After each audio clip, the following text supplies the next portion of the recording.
You are listening to JFI Radio Global News. Here's the latest in future-ready capability from around the world.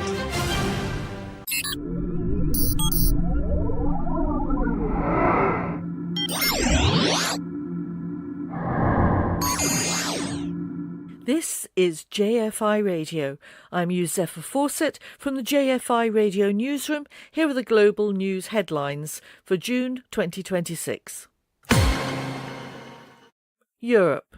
A significant moment for employers across the European Union this month. The EU Pay Transparency Directive has now come into force, requiring all member states to transpose it into national law. Employers must provide gender-neutral criteria for pay determination, audit pay gaps, and publicly report where those gaps exceed 5%. This isn't a consultation, it's a legal requirement, and the clock is ticking. From Asia Pacific. The Top Employers Institute has certified 460 organisations across Asia Pacific for 2026. The research behind the certification identifies what it calls a shift towards the intentional organisation, and companies are moving away from reactive expansion and short-term fixes and towards deliberate design in how they structure work, deploy technology and develop people. Worth noting who made the list and why. From the Americas.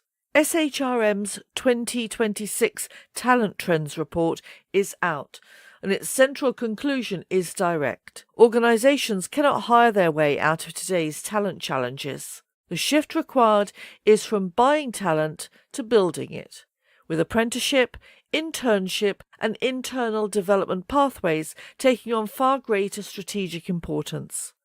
For HR professionals, that is a significant reorientation of where the work actually lives. From Africa. Jack Hammer Global's Africa Work Trends Report 2026 carries a striking headline figure from Gallup. Global employee engagement has dropped from 23% to 21%, costing an estimated $438 billion in lost productivity. The report notes that in Africa's professional networks, where reputations travel fast, the cost of disengagement is not just financial, it's reputational and relational. From the Middle East.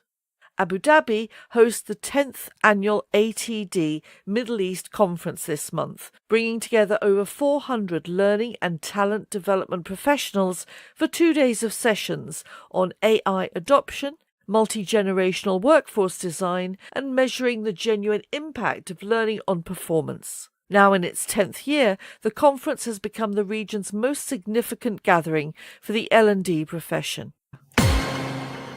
And finally, from Central and South Asia. A new World Economic Forum report puts a number on one of the region's most significant untapped workforce challenges.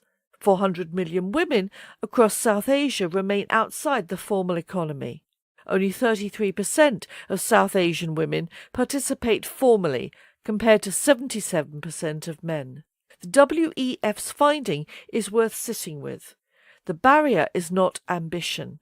It is hiring systems built around credentials and linear careers that exclude women by design.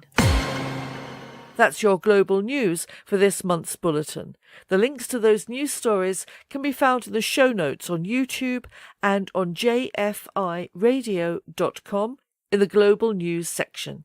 Many of those stories are likely to be continued in the new series In Conversations, which you'll find on the website. If you're actively involved in anything I talk about in my news bulletins, I'd love to hear from you. Just email me at studio@jfiradio.com. See you next month.